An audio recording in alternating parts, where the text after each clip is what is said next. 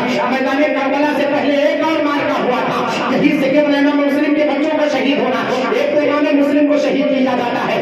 گویا پتا چلا امام حسین اعظم میدان کربلا میں جو ان کے ساتھ 72 افراد تھے ان 72 افراد کی شہادت بعد میں ہوئی ہے. امام حسین کے بھائی کی شہادت پہلے ہوئی ہے. مسلم ابن عقیل کی شہادت یہ تمہید تھی میدان کربلا کی. ان کے دونوں بچوں محمد ابراہیم کی یہ تمہید تھی کیا میدان کربلا کی. روایت یہاں تک بیان کی جاتی ہے. تاریخ کے اوراق کو دیکھیں. وہ پکڑ کر کے جب بال کو گھسیٹ کر کے لاتا ہے آنگن میں پہنچتا اس کی بیوی اس کا پیر پکڑ لیتی. خبردار تمہیں نہیں پتا یہ تو پیارے مصطفیٰ کے گلے نبوت کے شہزادے ہیں. پیارے مصطفیٰ 44 سال فاطمیت کے شہزادے ہیں. انہیں خراش آ گئی تو سیدہ فاطمہ تمہیں نہیں بخشے گی. پیارے مصطفیٰ میدان محشر میں تمہاری شفاعت نہیں کریں گے. اے حارث تم ان کی قیمت نہیں جانتے ہو. اے حارث تم ان کی اصلیت نہیں جانتے ہو. اے حارث ان کے اوقات کو تم نہیں سمجھتے ہو. ان کے مراتب اور فضائل کو تم نہیں جانتے ہو. ارے یہ سادات کرام ہے جن کو تماچے برسانا شریعت مطہرہ میں حرام ہے. تم انہیں بال نوچ کر کے انہیں گھسیٹ کر کے یہاں لا رہے ہو. خبردار انہیں کوئی تکلیف مت کرنا. تب بچوں سے مخاطب ہو کر کے حارث نے کہا تھا وہ پیسے میں مگر کوفی وہ لالچ میں مگر کوفی ان بچوں کو لے جائیں گے اور جانے کے بعد ابن زیاد کو پیش کریں جو بہت سارا مال و دولت انعام میں ملے گا. انعام کے لالچ چھوڑو چھوڑو. ماتم کرو تم اپنی قسمت پر. ماتم کرو تم اپنی تقدیر پر. ماتم کرو تم اپنے نصیب پر. تم نے مول کس سے دشمنی لی ہے؟ دشمنی مول کسی اور سے نہیں لیا ہے. تم نے صرف پیغمبر سے لیا ہے. مصطفیٰ نانا جان کے نوازوں سے لیا ہے. نانا جان کے شہزادوں سے لیا ہے. کسی اور سے نہیں لیا ہے. آقا بیان فرماتے من مات علی حب آل محمد صلی اللہ علیہ وسلم مات مومنا. جو پیارے مصطفیٰ صلی اللہ علیہ وسلم کے اولاد کے محبت میں مر جائے وہ مومن ہو کر کے مرتا ہے. وہ شہید ہو کر کے مرتا ہے. آگے آقا فرماتے ہیں من مات علی حب آل محمد صلی اللہ علیہ وسلم مات کافرا. جو پیارے جو اللہ کے پیارے محبوب کے بچوں کی دشمنی میں مرے وہ جب کافر ہو کر کے مرتا ہے. اللہ اکبر کبیرہ. تاریخ چوڑا گواہی دیتے ہیں. حارث ان بچوں کو پکڑتا ہے. پکڑنے کے بعد نہر فرات کے قریب لے جاتا ہے. لے جانے کے بعد تاریخ چوڑا اس طرح سے گواہی دیتے ہیں. ایک بڑے بھائی کو قتل کرنا چاہا تھا تو چھوٹے بھائی نے کہا تھا نہیں میں اپنے بڑے بھائی کے لاش کو تڑپتا ہوا اپنی نگاہوں سے نہیں دیکھتا ہوں. پہلے مجھے قتل کرو اگر تمہیں قتل کرنا ہے. تو چھوٹے بھائی کو دیکھ کر کے بڑے بھائی نے کہا تھا نہیں بڑا میں ہوں. میں اپنے چھوٹے بھائی کے تڑپتے لاشیں کو دیکھ نہیں سکتا ہوں. پہلے مجھے قتل کیا جائے. ایسے عالم میں تو انہیں ہوش کس نے سکھایا تھا؟ انہیں یہ آداب کس نے سکھائے تھے؟ انہیں یہ طریقہ کس نے سکھایا تھا کہ چھوٹے بڑے اور بڑپن کا لحاظ کیسے کیا جائے؟ ارے یہ کسی اور کے خاندان کے نہیں پیارے مصطفیٰ کے درسگاہ سے نکلے ہوئے تارکین تھے. کسی اور نے نہیں سکھایا تھا. جس کی نگاہوں کے سامنے مولا علی کی زندگی ہو, جن کی نگاہوں کے سامنے حضرت مسلم کی زندگی ہو, جن کی نگاہوں کے سامنے حضرت مولا عقیل کی زندگی ہو, جن کی نگاہوں کے سامنے پیارے مصطفیٰ کی زندگی ہو, آخر وہ اس درسگاہ سے باعث کیوں نہ ہو؟ آداب انہوں نے بہت پہلے سیکھے تھے. تب حارث کی چمکتی ہوئی تلوار اٹھی تھی. بڑے بھائی کو قتل کیا تھا. انا للہ و انا الیہ راجعون. پھر دوسرے بھائی کو بھی شہید کیا تھا. اس سے پہلے بیوی دوڑ کر کے آتی ہے, میدان میں پہنچتی نہر فرات کے کنارے اپنے شوہر کے پیر کو چھان لیتی ہے. چھاننے کے بعد کہتی شوہر نامدار میری زندگی آپ پر قربان ہو جائے, ان بچوں کو تکلیف مت دو ورنہ قسم خدا کی میدان قیامت میں نانا جان کے سامنے چہرہ لے کر کیسے جائیں گے. بیوی کو اس نے ٹھوکر مارا تھا, ایک درخت یا ایک پتھر کے اس پر جا کر کے اسے چوٹ لگی تھی, مدہوش ہو گئی تھی. تب بچوں کو اس نے شہید کیا تھا. جب شہید کیا تو شہید کرنے کے بعد جس میں پاک کی روایت بیان کی جاتی ہے فرات میں ڈال دیا گیا اور اس سر کو لا کر کے اس میں کیا کہتے ہیں جھولے میں رکھ کر کے ایک تشتری میں رکھ کر کے ابن زیاد کے پاس لایا گیا تھا. تاریخ کے اوراق گواہی دیتے ہیں کہ جب ابن زیاد کے بعد اس سر لایا گیا, لانے کے بعد ابن زیاد نے پوچھا یہ کیا ہے؟ کہا تمہارے لیے تحفہ ہے. کہا کیسا تحفہ ہے؟ کہا تمہارے دشمن کے بچوں کے سر ہے. کہا کون سے بچوں کے سر ہے؟ تب پردہ ہٹایا تھا, دیکھا تھا امام مسلم کے دونوں شہزادے ہیں. تب اس وقت ابن زیاد نے کہا تھا تمہیں قتل کرنے کو کس نے کہا تھا؟ ان کو شہید کرنے کو کس نے کہا تھا؟ میں نے میں نے یزید کو خط لکھ کر کے بھیج دیا ہے کہ مسلم ابن عقیل کے بچے کوفے میں ہیں، انہیں پکڑ کر کے قید کیا گیا، اگر یزید کا حکم نامہ آیا تو انہیں زندہ بھیج دیا جائے تو تم کس کو بھیجو گے؟ قتل کرنا تمہیں کس نے کہا تھا؟ تمہیں جان لینے کو کس نے کہا تھا؟ کہا میں حکومت کے لالچ میں، پیسوں کے لالچ میں نے ایسا کیا تھا۔ تب اس کے بعد عبیدہ ابن زیاد نے ایک خادم کو حکم دیا تھا، لے جاؤ اس کو بازار میں، اس کے گردن کو مار دیا جائے، حارث کے گردن کو بازار میں مار دیا جائے، کیونکہ بغیر کسی خطا کے ان بچوں کو اس نے قتل کیا ہے۔ حالات یہاں تک بتاتے ہیں سیدنا مسلم ابن عقیل کے بچوں کی کوئی خطا نہیں، اس اعتبار سے کوئی سیاسی اعتبار سے کوئی خطا نہ تھی، لیکن اس بچوں کو بھی شہید کیا تھا۔ میدان کربلا کے واقعات تو ابھی باقی ہیں، لیکن ابھی سے پتا چلتا ہے کہ کوفی ظلم کرنے میں تو اتنے ماہر تھے جنہوں نے بچوں کو بھی نہیں چھوڑا تھا، بلکہ حکومت اور پیسوں کی لالچ میں، ارے ایک رئی کی حکومت کے لالچ میں عمر بن سعد اپنے 18,000 لشکر کو لے کر میدان کربلا میں نکلا تھا۔ وہ عمر بن سعد 4,000 کے لشکری کو پہلے لے کر کے آیا گیا تھا، شمر بن جوشن وہاں سے لے کر